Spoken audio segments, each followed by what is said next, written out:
Hi, I'm Donna Kelce, Taylor Swift's mother-in-law. There is a wooden box on my dresser in Cleveland, Ohio. It is not a nice box.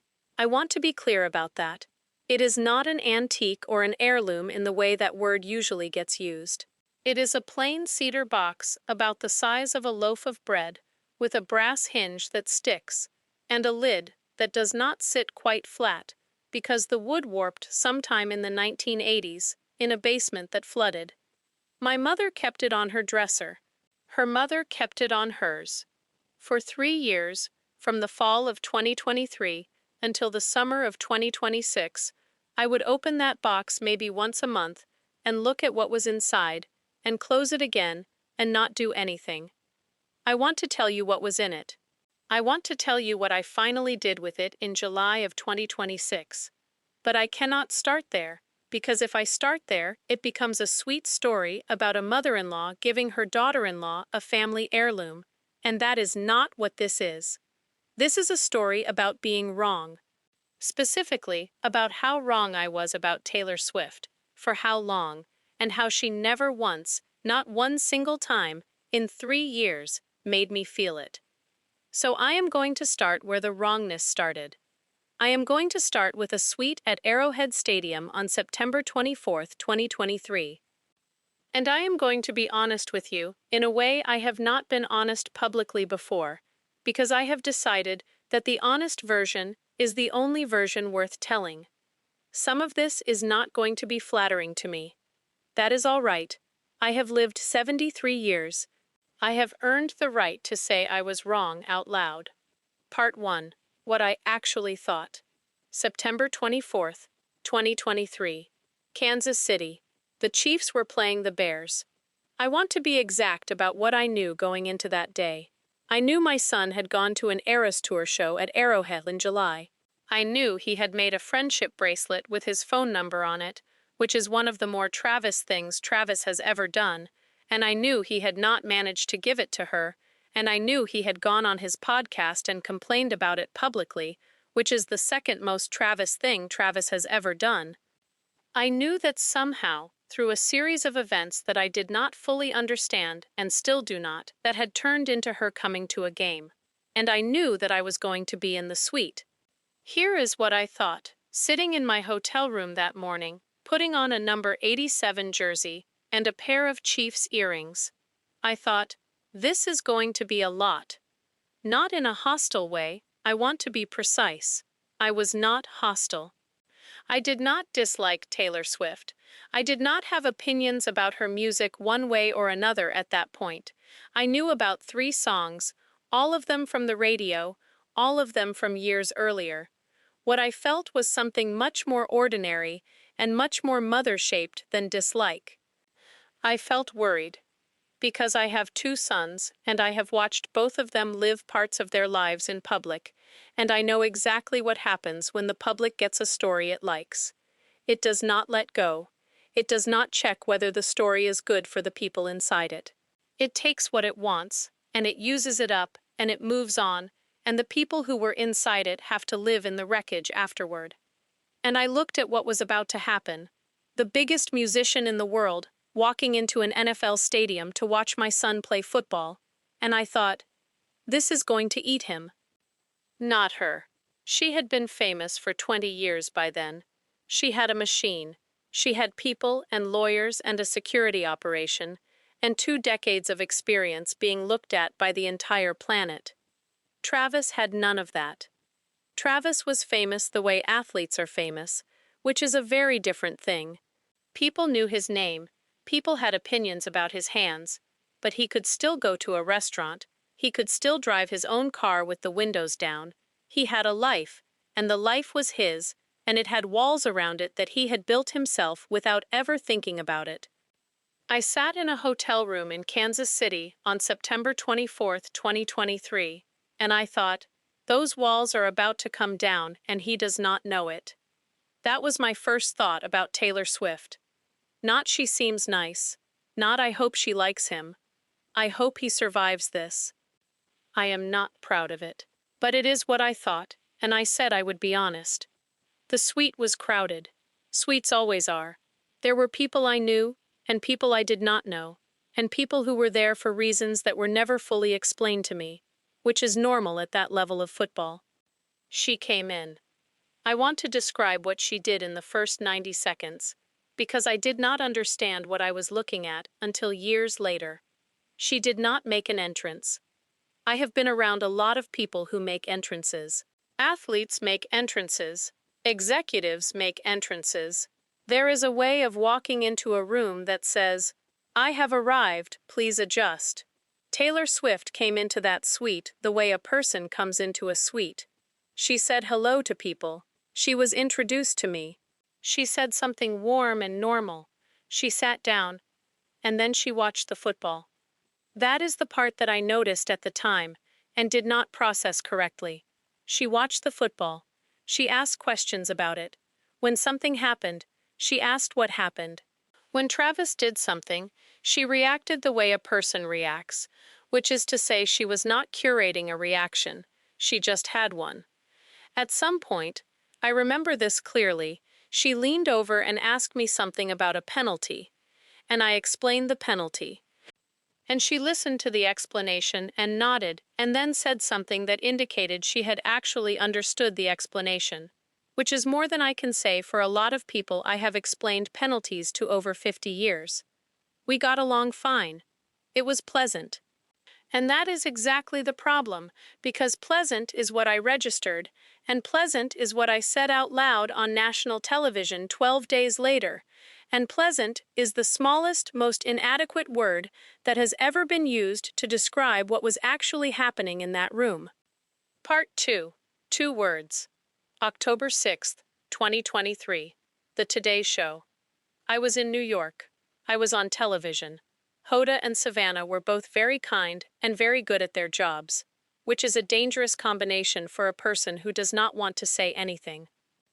And they asked me about her. I want to explain what I was doing in that moment, because I have thought about it for 3 years, and I understand it now better than I did then. I was protecting my son. That is genuinely what I thought I was doing. I have a rule, and I have had it for decades, and I said it out loud in that same interview.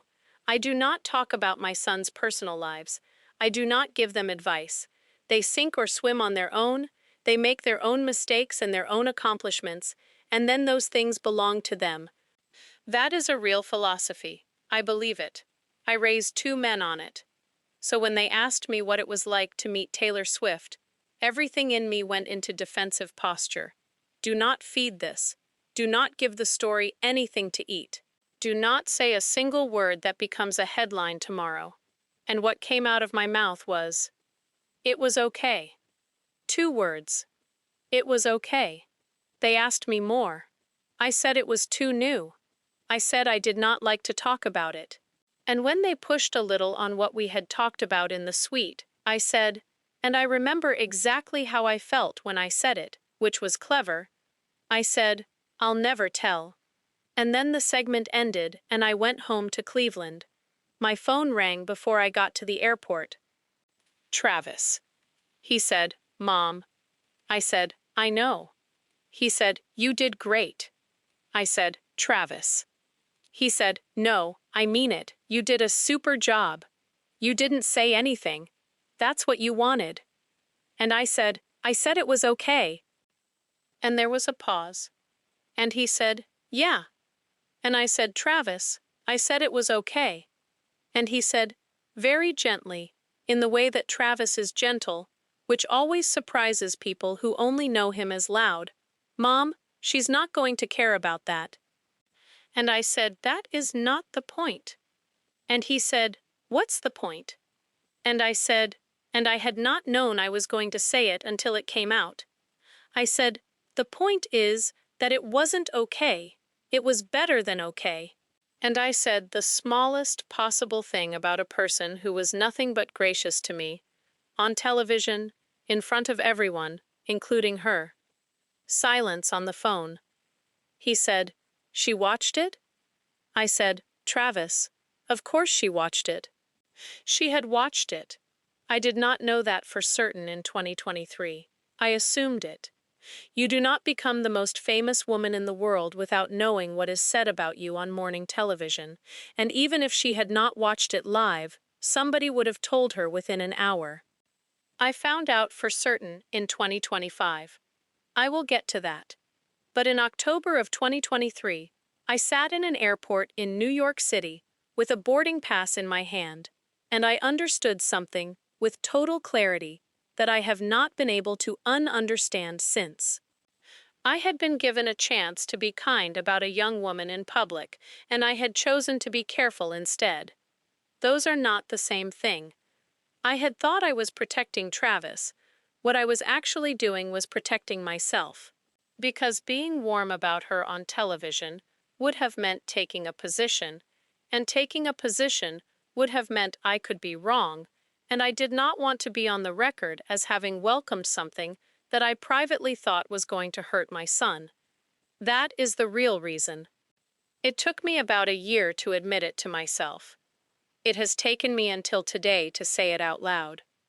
Part 2.5, ED. I have to tell you about my husband, because he was right and I was wrong, and he never said one word about it, and that deserves an accounting. Ed Kelce watched that same first game. Ed sat in that same suite. Ed met that same young woman on that same afternoon in September 2023. We drove back to the hotel together afterward, and in the car I said something like, "Well, that's going to be a circus." And Ed said, "She's all right." And I said, "I didn't say she wasn't all right." And Ed said, "You kind of did." I want you to understand that this is a complete Ed Kelce argument. That is the whole thing.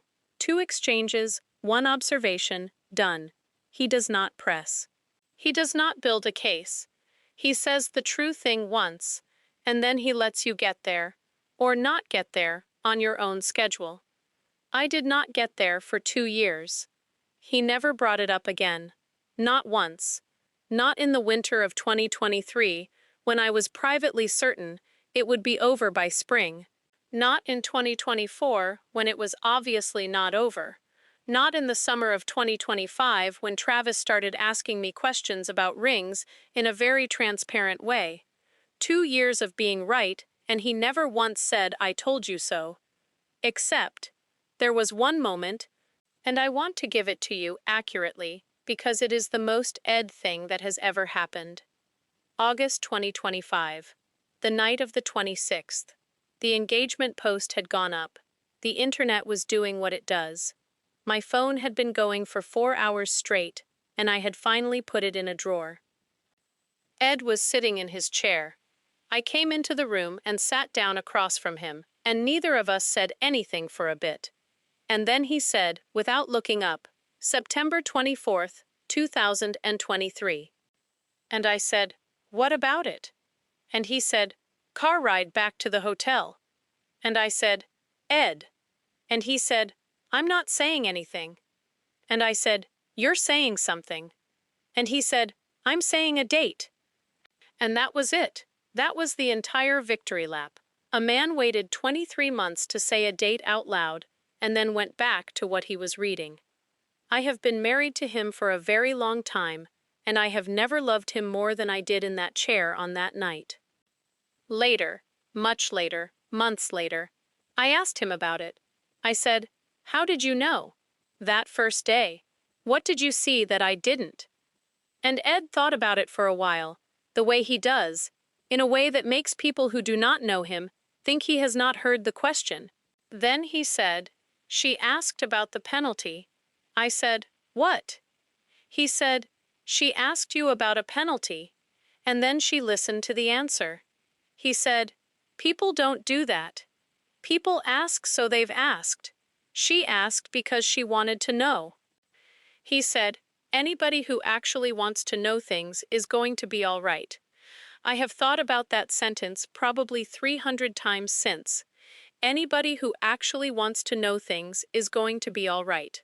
That was the entire evaluation. That was Ed Kelce's complete assessment of Taylor Swift, formed in about 90 seconds in a suite at Arrowhead Stadium in September 2023, and it was correct in every particular, and it took me 2 more years and a great deal of evidence to arrive at the same place he got to before halftime. I asked him one more thing. I said, "Why didn't you argue with me?" And he said, "Because you weren't going to believe me. You were going to have to see it." He said, "And you were always going to see it. You see everything. You just take your time." Part 3. The List. I want to give you the honest inventory of my doubts, because I think a lot of stories about mothers-in-law skip this part, and the skipping of it makes everything afterward feel cheap. Between September 2023 and roughly the spring of 2024, here is what I actually worried about. 1. The scale. I worried that the size of her life would swallow the size of his. Not because of anything she did, because of physics.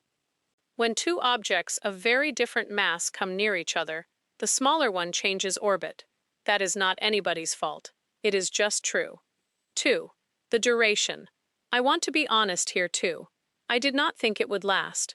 I did not think that because of anything about either of them individually. I thought it because things at that altitude usually do not last, and because both of them had extremely demanding careers on opposite schedules in different industries in different cities, and because I have lived long enough to have watched a great many extraordinary beginnings not become anything. 3. What would be left after? This was the biggest one. This was the one that kept me up. I thought, when this ends, and I did think when, not if, Travis is going to be the man who dated Taylor Swift for the rest of his life. Every article, every introduction, every stranger in an airport. He will have played 13 years of professional football at the highest level, and he will be the guy who dated Taylor Swift. And he will have to live inside that, quietly, without complaining about it, because complaining about it would look ungrateful. I thought, my son is about to trade his identity for a relationship, and he cannot see it because he is 34 and in love. 4. Whether she knew what she had. This is the one I am least proud of, and it is the one I need to say most clearly. I worried that Travis was, for her, a chapter. Not maliciously, not calculatedly. I never once believed Taylor Swift was using my son, and anybody who says that about her has not looked at the evidence with clear eyes. But I worried that she had lived a life in which people came and went at a certain velocity, and that Travis, who does not come and go, who has never come and gone from anything in his entire life, who attaches completely and permanently to the people he loves, was going to give her all of himself and receive back something that was real but proportional. Real but proportional. That is what I was afraid of. I was afraid my son was going to be a real and genuine and warmly remembered chapter in somebody's life, and that she was going to be his entire book. Part 4. The Ring. Which brings me to January 2024. I am a maker of things. I want to explain that, because it is relevant. I am not an artist, but I have spent my whole life making things with my hands, sewing, baking, small crafts, projects that occupy the evening. That was how my mother was, and how her mother was, in the way of women from a certain time and place who did not have money to buy things and therefore made them. In late 2023, I got an idea. There is a thing you can do where a jersey, the fabric, the actual material, can be made into other objects. People do it with quilts. People do it with pillows. I had seen someone do it with jewelry once, a long time ago, and I had filed it away. I had one of Travis's old jerseys, not a game-worn one from anything meaningful, a practice jersey from years back, one that had been in a bag in a closet in my house through 3 moves, one of those things you keep for no reason and then find and cannot throw away. Number 87. And I thought, I could make something out of that. I want to be very honest about what I was thinking when I made it. I was not thinking, I am welcoming this young woman into my family. I was thinking, she is going to be in that suite about 9 more times this season, and I want to give her something, and I do not know what to give somebody who has everything, and the only thing I have that she does not is his number. That is it. That was the whole thought. It was closer to hospitality than to love. I made a ring. It took me a long time. Longer than it should have. I am not a jeweler, and I had to figure things out, and I ruined the first two attempts, and had to cut into a second jersey I had been saving, which annoyed me. It ended up being a small band, with the number worked into it, made out of the actual material, sealed so it would hold. It was not fancy. Anyone who knows jewelry would look at it and see immediately that it was made by an amateur at a kitchen table in Ohio. I want to describe making it, because the making is the part that matters, and I skipped over it too fast. It took 11 days. I started on a Tuesday in December 2023, and I finished on a Saturday in January 2024, and in between I ruined 2 jerseys and 1 good pair of scissors, and a section of my kitchen table that Ed noticed and did not comment on. The first attempt fell apart in my hand. The material would not hold its shape. Jersey fabric is not made to be a solid object. It is made to stretch and breathe and move with a body, which is the opposite of what a ring needs to do. I looked it up. I watched videos made by people who do this properly, all of whom had equipment I did not have. The second attempt held its shape and looked terrible. Genuinely terrible. Lumpy and uneven, and the number was unreadable, which defeated the entire point. I threw it away, and I sat at my kitchen table at 11 o'clock at night in December, and I thought, what am I doing? That was a real moment. I want to include it because it was real. I thought, I am a 70-year-old woman sitting alone in a kitchen at 11 at night, cutting up my son's old practice jersey to make a piece of costume jewelry for a woman who owns actual diamonds, and I am doing this because I could not think of anything better, and this is going to be embarrassing. I almost stopped. I want you to know that. I almost threw the whole thing out and bought her a scarf. What kept me going was something small and slightly ridiculous. I thought about my grandmother's pin. I did not have a plan for the pin at that point. I want to be clear about the timeline. In December 2023, I had no intention of ever giving that pin to anybody, and if you had told me it would end up in a preservation case in a house in Tennessee, I would have laughed at you. But I thought about it. Because the pin is also not worth anything. The pin is silver-plated. Any jeweler would tell you it is worth a few dollars. And 3 generations of women in my family have treated it like it was the crown jewels. And I thought, value is not the thing. It has never been the thing. My grandmother did not keep that pin because it was expensive. She kept it because of what it said. So I sat back down and I started the third one. The third one worked. It took 4 more days. It is not beautiful. I want to say that plainly, because I have seen photographs of it since, and I know exactly what it looks like. It looks like something made by a woman at a kitchen table who did not know what she was doing. That is exactly what it is. The last night, when it was finished and sitting on the table in front of me, Ed came through the kitchen to get water. He stopped and looked at it. He said, "Is that the 87? I said, "It's from that old practice jersey." He picked it up. He turned it over. He is not a man who handles small objects with any particular delicacy, and I braced myself. He said, 11 days? I said, about that. He put it back down on the table very carefully. And he said, she's going to wear that. I said, she's going to be polite about it.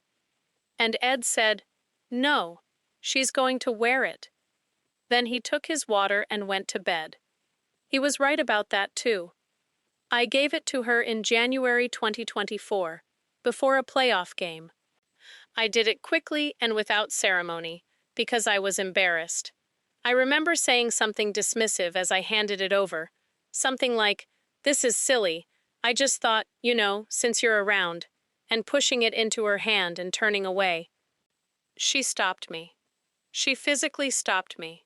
She put her hand on my arm. And she said, "Donna, did you make this?" And I said, "It's nothing.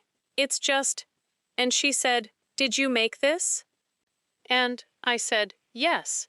And I want you to understand that Taylor Swift is a woman who owns objects that I could not accurately guess the value of.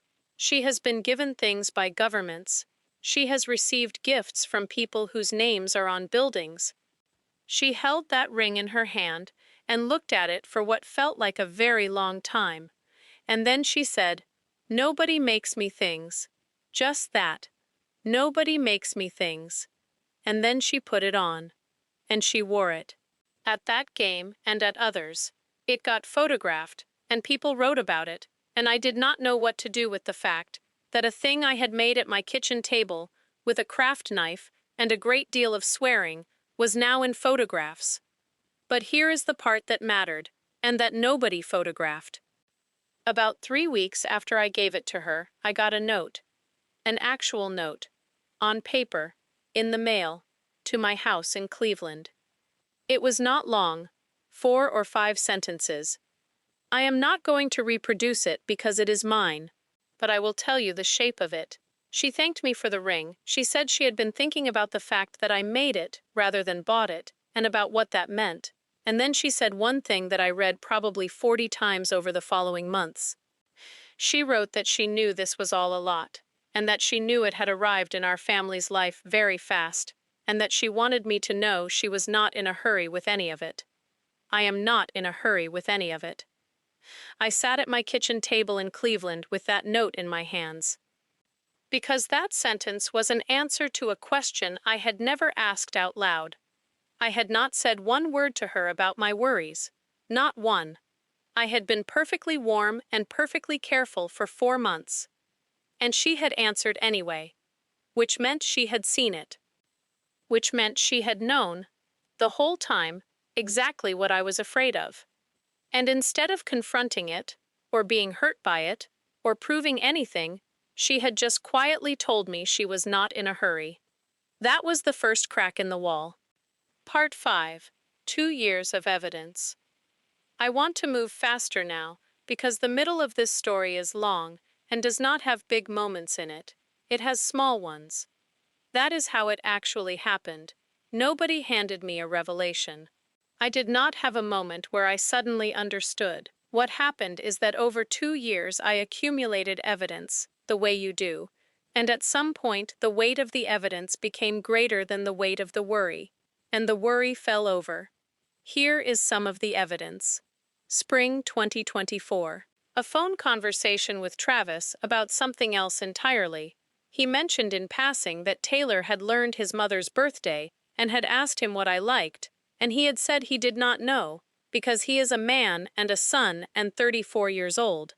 She had then asked Jason. Jason also did not know. She had then asked Kylie. Kylie knew.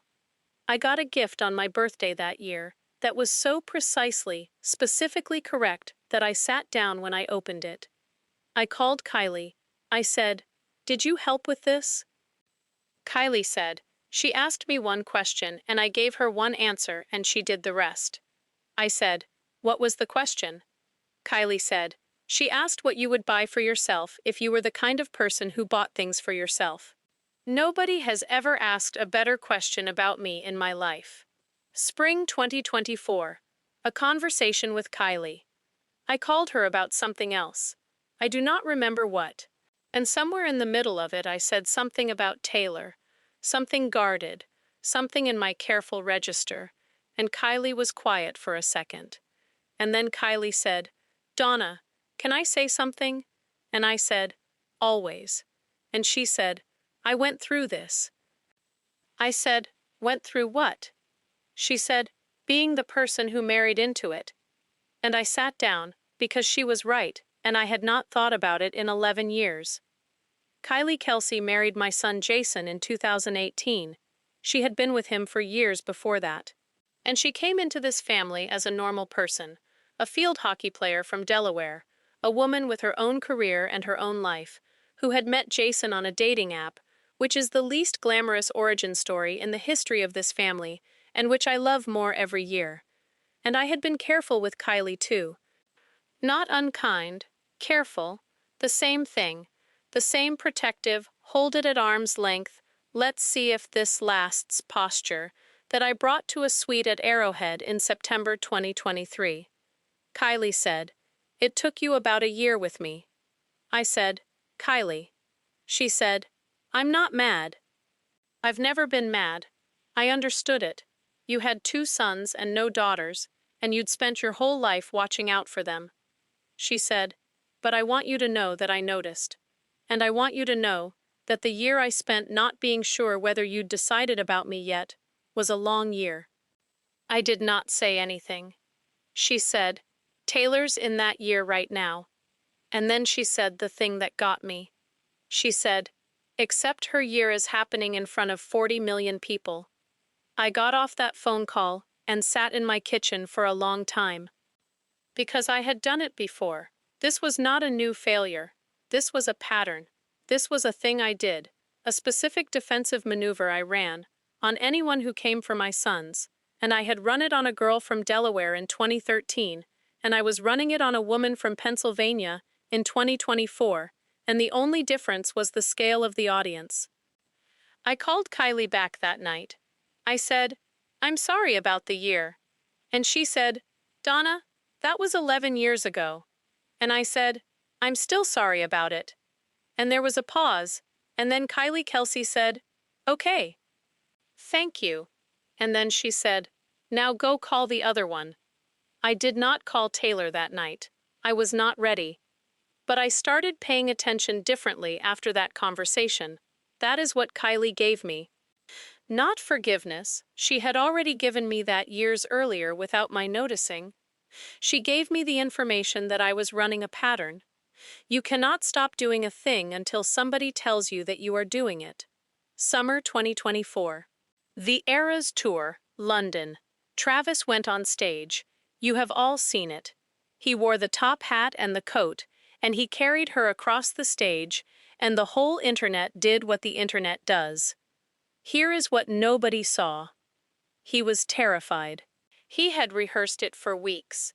He had rehearsed it more than he rehearses football things, and I know that because he told me, at length, over the phone, in a state of high anxiety, about a 40-second piece of physical business that involved carrying a person 12 feet. And she had told him, this is what he reported to me, she had told him that if he did not want to do it, at any point, up to and including 30 seconds before, he could not do it, and nobody would ever mention it again. Not, "You'll be fine." Not, "Don't be nervous." You cannot do this, and nobody will ever mention it again. That is the sentence that let him do it. I thought about that for a long time. That is the same technique she used 2 years later at that studio in Manhattan before the wedding, which is a different story that I have told elsewhere. She removes the trap. She takes away the cost of failure, and then the person is free to try. Where does a person learn that? I have thought about it a great deal, and my best answer is, from being on the other side of it. From spending 20 years in a business where everybody around you has a stake in what you do next, where nobody can tell you a thing without also wanting something from you telling it. You learn what that feels like, and then you make very sure you never do it to anyone you love. Winter 2024. Christmas. She was at my house. I want to be careful about how I say this, because I do not want it to sound like a bigger thing than it was, and also, I do not want it to sound like a smaller thing than it was.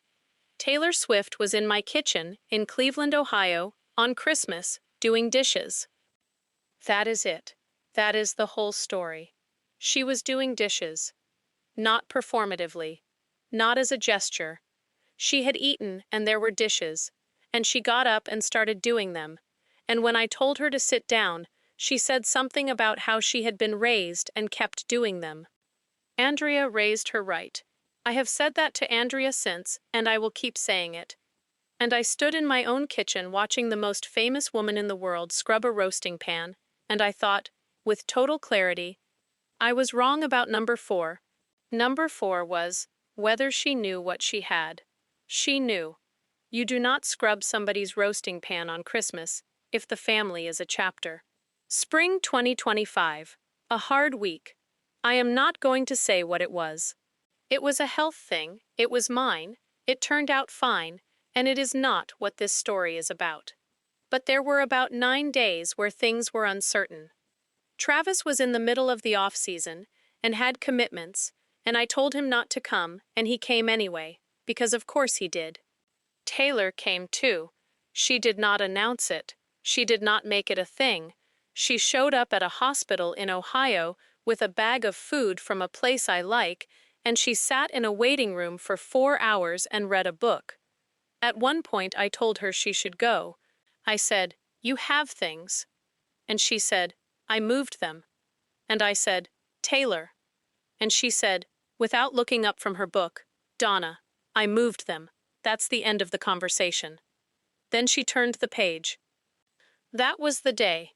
If you want to know the exact day that I stopped worrying about my son, it was a Tuesday in the spring of 2025 in a hospital waiting room in Ohio, when a young woman turned a page in a book and told me the conversation was over. Part 6. The Second Gift. August 26, 2025. The Engagement. Travis proposed in the garden at his house. You know this.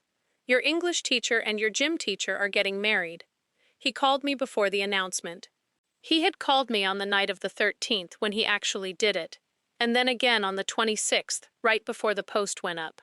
And I had 2 weeks in between to figure out what I was going to give her. I want to describe the problem, because it was a real problem and I sat with it for a long time. What do you give somebody who has everything to mark the moment they join your family, when you know, and this is the part that made it hard, when you know that 3 years ago you went on television and said meeting her was okay? I could not give her something expensive. That would have been absurd. Anything I could afford would be less than the least expensive thing she owns. I could not give her something sentimental about Travis. She has Travis. That is not a gift I can give, and trying would be strange. And I could not give her something that pretended the first 3 years had not happened, because they had happened, and because she had been present for all of them and would notice. So I sat at my kitchen table in Cleveland with a legal pad, which is what I do when I have a problem, and I made a list. And the answer that came out of the list was, give her the thing you actually owe her. What I owed her was the truth. So this is what I did. I got a book. A blank one, a nice one. Nothing fancy but good paper. And over about 10 days I wrote in it.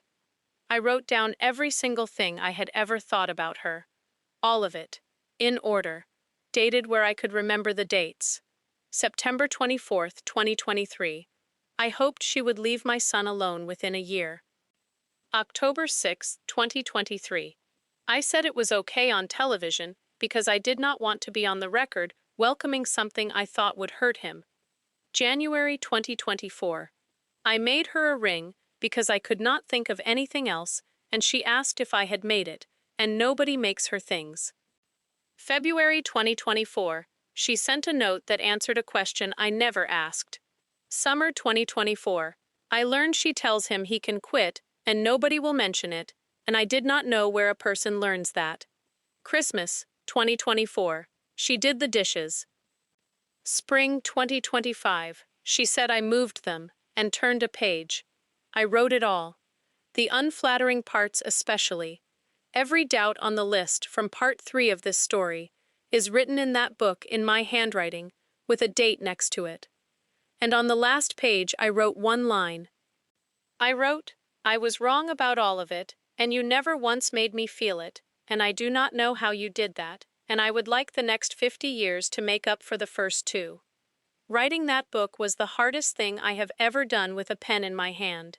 I want to describe those 10 days because I think they matter. The first 3 days I could not write anything at all. I sat with the blank book open, and I could not get past the first line, because every version of the first line was a version where I made myself look better than I had been. I tried. I had reservations at first, which is natural. That is a lie. Reservations is a lie. Reservations is a word people use when they want credit for having been thoughtful. I did not have reservations. I had a hope that she would go away. I tried, like any mother, I was protective. That is also a lie. Like any mother is a lie because it hides behind everybody else. It says, "This thing I did is the normal thing. Please do not look too closely at me specifically." On the fourth day, I wrote the first true sentence. I wrote, September 24th, 2023. I hoped she would leave my son alone within a year. And then I sat and looked at that sentence in my own handwriting for a long time. Because there it was, in ink, in a book I was going to hand to her. I want to tell you what it feels like to write down the worst thing you ever thought about somebody who has been nothing but good to you, in your own handwriting, with the full knowledge that they are going to read it. It feels like standing in a cold room with the door open. But after that sentence, the rest came. Because that is how it works. Once you have written the worst one, the others are just facts. The lock is the first one. After the first one, there is nothing left to protect. I wrote for 7 more days. Some of the entries are 2 lines, some are a page. There are 23 entries in that book, dated, in order, from September 2023 to August 2025. 19 of them are about things she did. 4 of them are about things I thought. The 4 are the ones that took the 10 days. Ed asked me once, near the end, what I was doing in there. I said, writing something for Taylor. He said, a letter? I said, sort of. He said, is it hard? And I said, it's the hardest thing I've ever written. And Ed Kelce, who does not ask follow-up questions, said, good, and went back to what he was doing. I put it in a box, and I gave it to her the week after the engagement announcement. She did not open it in front of me. I asked her not to. She called me at 11:40 at night, about 6 hours later. She could not talk for the first several seconds. I could hear her breathing, and I said nothing, and I waited.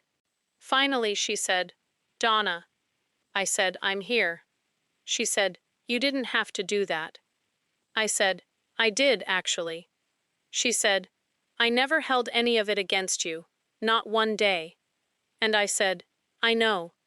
That's why I had to do it. She was quiet for a while. Then she said something I did not expect. She said, can I tell you something about October 2023? And I said yes, and my stomach went cold, because I knew exactly what she was going to say. She said, I watched it. I said, I know you did. She said, I watched it in a car. Somebody had it on a phone. She said, and everyone in the car got very quiet and very upset on my behalf. She said, and I told them to stop. I said nothing. She said, because I understood it immediately. I've had that exact instinct my entire career. Someone asks you about a thing that isn't finished yet, and you make yourself small about it so you don't jinx it. She said, you weren't being cold to me. You were being superstitious about your son, she said. I knew that in the car in about 4 seconds, and I never thought about it again. I sat in my house in Cleveland at 11:40 at night in August 2025 with the phone against my face, and I did not say anything for a long time. Because she had understood me better in 4 seconds, at 20 years old, I mean at 35, but you know what I mean, at a distance, from inside a car, on a phone screen, than I had understood myself in 2 years of sitting with it. Finally I said, I'm going to be a very good mother-in-law to you. And she said, you already have been. And I said, no, but I'm going to be. Part 7. The Box. Now I can tell you about the box on my dresser. The cedar box with the sticking hinge and the warped lid. My grandmother owned it. Her name was Rose. She came from nothing in particular, and she died before I was old enough to have real conversations with her, and most of what I know about her I know from my mother, who is also gone now. Inside that box, for as long as I have been alive, there has been a thimble, a photograph, and a small silver pin shaped like a wheat sheaf. The pin is not valuable. I had it looked at once, years ago, out of curiosity. It is silver-plated, not silver. It was probably purchased for very little money sometime around 1930. Here is what the pin is. My grandmother worked her whole life. She had a job in a place I will not name, and it was hard work, and it was not the kind of work anybody writes about. And there was some kind of small recognition. I have never been able to establish exactly what. My mother did not remember clearly, and there is nobody left to ask. Some kind of small recognition, where a handful of women were given a pin. That is all. A pin, for something, in approximately 1930, given to a working woman in a place nobody remembers. She kept it in that box for 50 years. My mother kept it for another 30. I have had it since 2001. And every one of those women, Rose, and my mother, and me, kept that pin not because it was worth anything, but because of what it meant, which was, somebody noticed her. That is the whole thing. That is the entire meaning of that object. A woman worked and worked and worked in a place where nobody was watching, and one day somebody said, "We see you," and gave her a small silver-plated pin, and she kept it for the rest of her life. I want to tell you what little I know about Rose, because she deserves more than one paragraph, and because I have thought about her more in the last year than in the previous 50. She was born in 1908. That is one of about 6 facts I have. She married young, as women did. She had 4 children, 2 of whom lived to adulthood, which is a sentence that people my age can still say about their grandmothers, and that younger people find shocking, and they should. She worked. My mother told me she worked from the time she was 15 until she was well past 60, at various things, most of them involving her hands, and long hours and standing. She was, by all accounts, not warm. My mother said that carefully, the way you say things about a parent you loved and did not entirely like. She said Rose was hard. She said Rose did not hug people. She said Rose kept the house immaculate and the children fed, and her opinions to herself. She said Rose almost never talked about herself at all. That is what I have. A woman born in 1908 who worked with her hands for 50 years and did not talk about herself. And a pin. Here is the thing I have thought about constantly since July of 2026. That pin is the only object in the world that says anything about who Rose was as a person, rather than as a role. Everything else I know about her is a function: wife, mother, worker, keeper of an immaculate house. The pin says, there was a day when somebody looked at her and saw a person and gave her a thing, and she kept it for 50 years on a dresser. A woman who was hard, who did not hug people, who kept her opinions to herself, kept a worthless silver-plated pin on her dresser for 50 years because one time somebody noticed her. My mother kept it for 30 more. My mother, who I knew, who was also hard in her way, who also did not talk about herself much, who also worked. And then it came to me, and I put it on my dresser, and I opened it 1,000 times over 25 years, and I never once had a plan for what would happen to it, because there was nobody to give it to. I have 2 sons. I love them past the point where words work. But this is not a thing you give a son. I do not mean that as a rule about men. I mean that the specific meaning of that object, the meaning of being a woman who does the work that nobody sees and then one day somebody sees it, was not going to land the same way.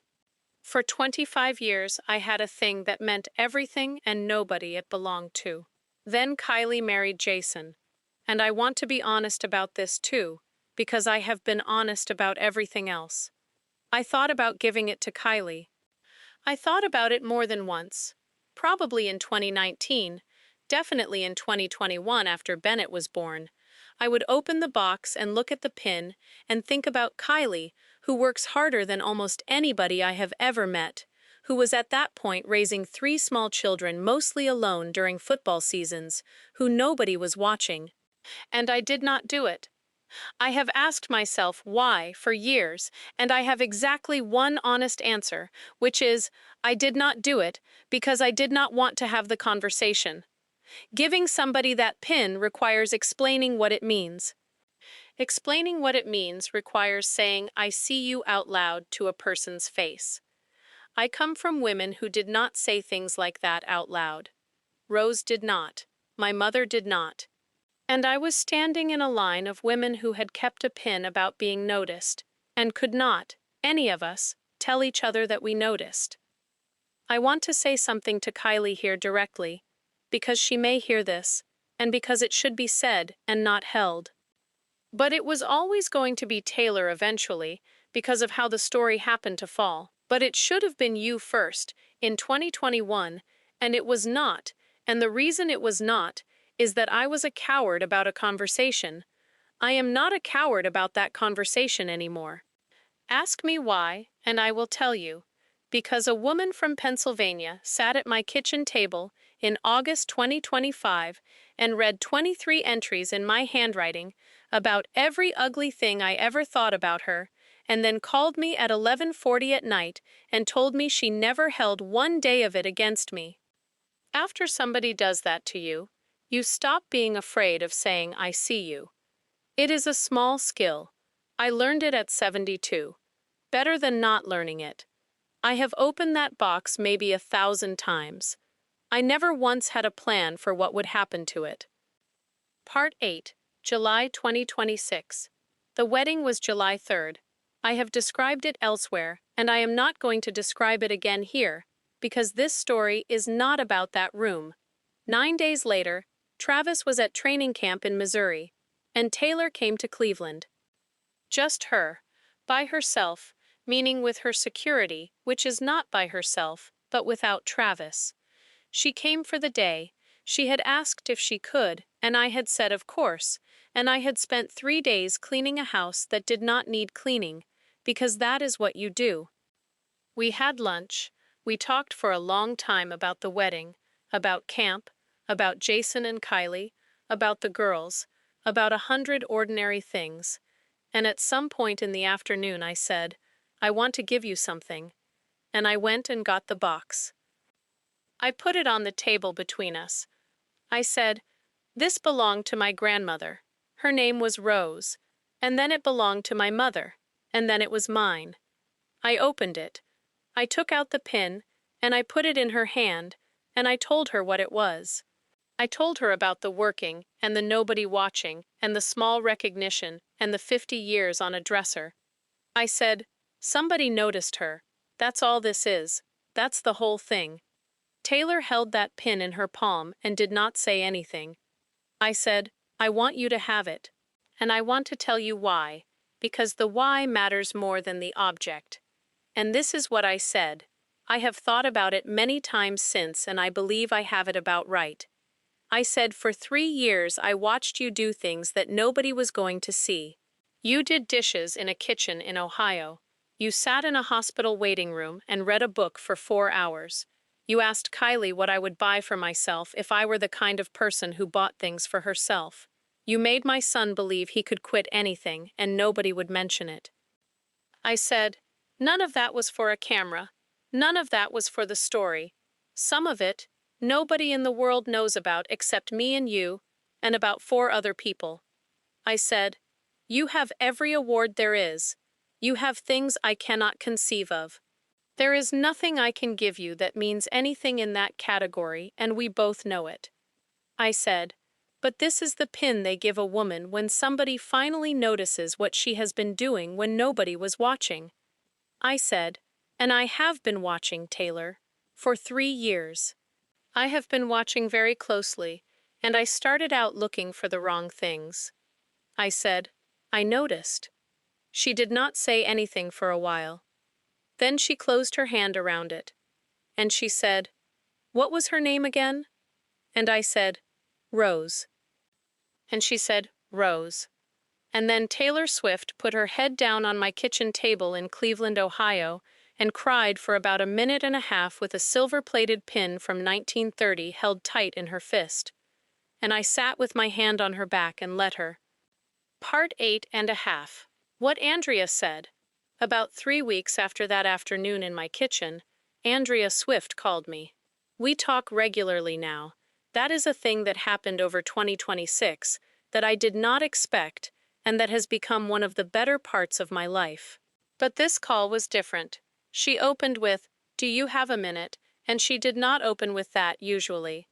I said, "Of course." She said, "Taylor told me about the pin." I said, "Oh." And Andrea said, "Donna, I need to tell you what that did." I did not say anything. She said, "My daughter has been given things her entire adult life. She has been given awards and honors and keys to cities and gifts from people who wanted something and gifts from people who wanted nothing. She has a storage facility. There are things in it she has never seen." She said, "None of it is hers." I said, "What do you mean?" She said, "All of it belongs to Taylor Swift, the public one. It was given to the version of her that the world knows about, for things that version did in front of everybody."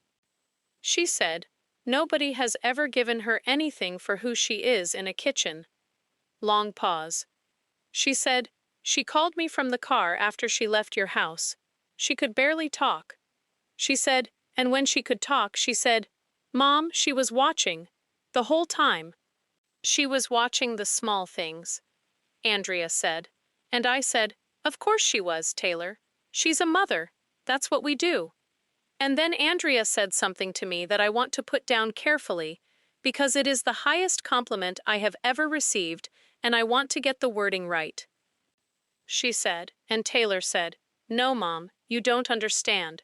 She didn't like me at first. She thought I was going to hurt him, and she watched me for 3 years to find out.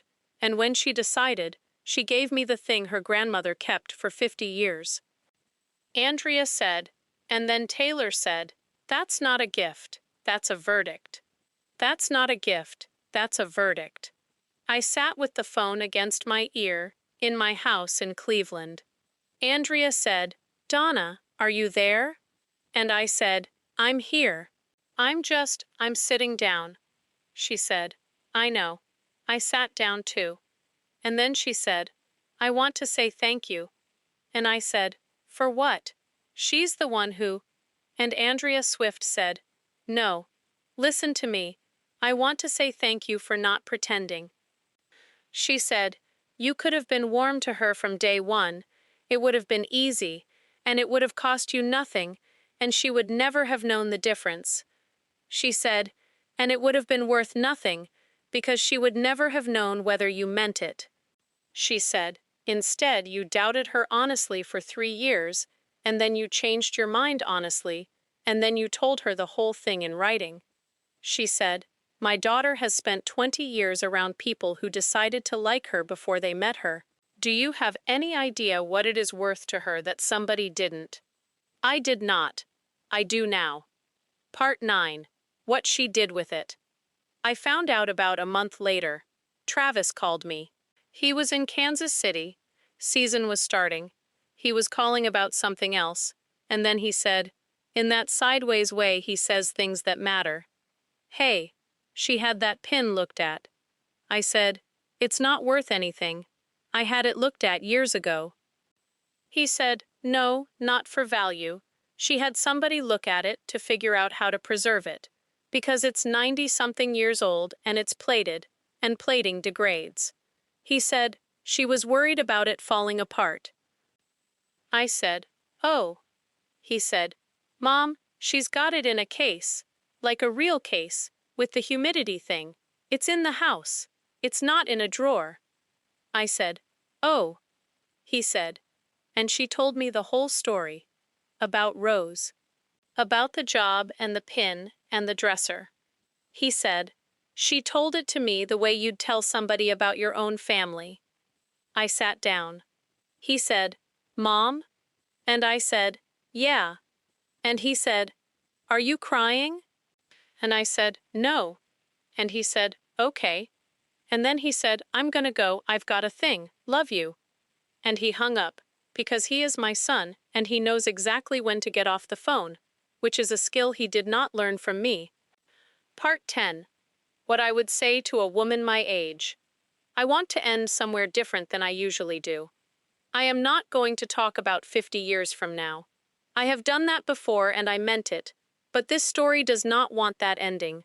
This story wants a different one.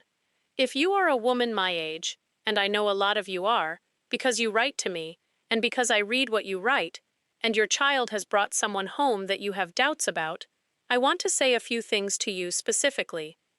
First, your doubts are probably not what you think they are. I thought I was worried about Taylor. I was not worried about Taylor.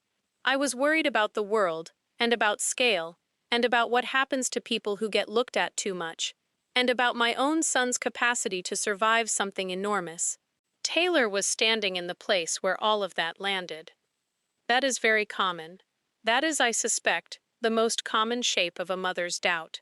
Something enormous and formless arrives in your child's life, and there is a person standing in the doorway of it, and you point at the person because you cannot point at the thing. Second, you can be wrong for 2 years and it does not have to cost you anything if the other person is generous. I got extraordinarily lucky in this. I want to say that plainly, because I do not want anybody to hear this story and think that being wrong is free. It is not free. I got 2 years of being wrong forgiven by somebody who never even wanted an apology, and that is a gift I did nothing to earn. Not everybody gets that. Which means, do not count on it. Do the work earlier than I did. Be warmer than is comfortable. Be on the record.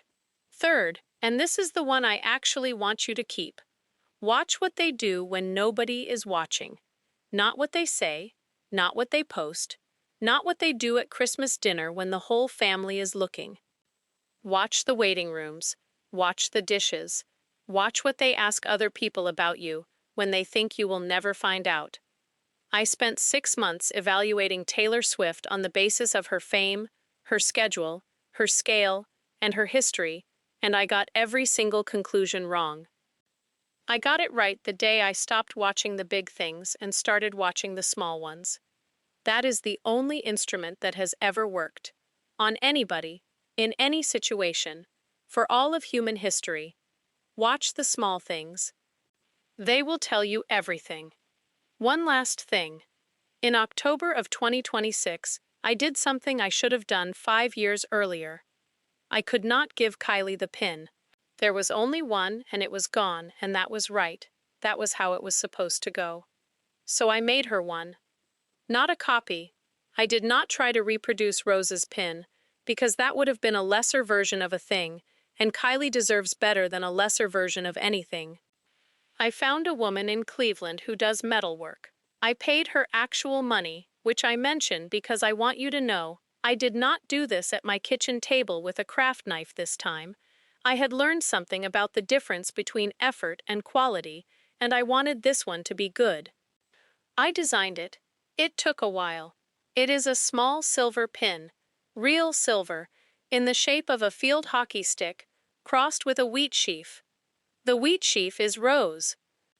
The field hockey stick is Kylie, who played at Cassia Hall and then at Cabrini, who coached, who still plays in a league in Pennsylvania, who is the most physically relentless person in a family that includes 2 professional football players, and I will fight anybody who disagrees.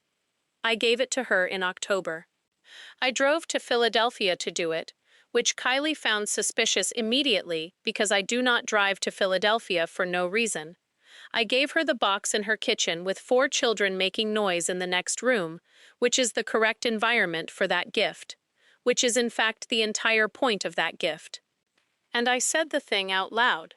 The thing I had not been able to say in 2021 because I came from women who did not say things. I said, Kylie, I see you. I have seen you the whole time. I'm sorry it took me this long to say it. And Kylie Kelce, who does not cry, who is famously, structurally, constitutionally not a crier, stood in her kitchen holding a small silver pin and got very quiet. And then she said, Is this because of Taylor? And I said, Yes. And she said, Good. And I said, Good? And she said, Yeah, good. That's how it's supposed to work. She said, Somebody teaches you a thing, and then you go do it for the next person. Then she wiped her face once, fast, the way Jason does, which after 8 years of marriage is either coincidence or contagion. And then Finley started screaming in the next room, and Kylie said something unprintable and went to deal with it, and that was the end of the moment. Which is exactly right. That is exactly how those moments are supposed to end. The wooden box is still on my dresser in Cleveland. It has a thimble in it and a photograph in it, and it does not have a pin in it anymore. It looks emptier than it did. And every single time I open it, I am glad. I'm Donna Kelce, Taylor Swift's mother-in-law, and I was wrong about her, out loud, on television, in front of everybody. I have spent 3 years making it right. I intend to spend the rest of them the same way. Thank you for sitting with me today.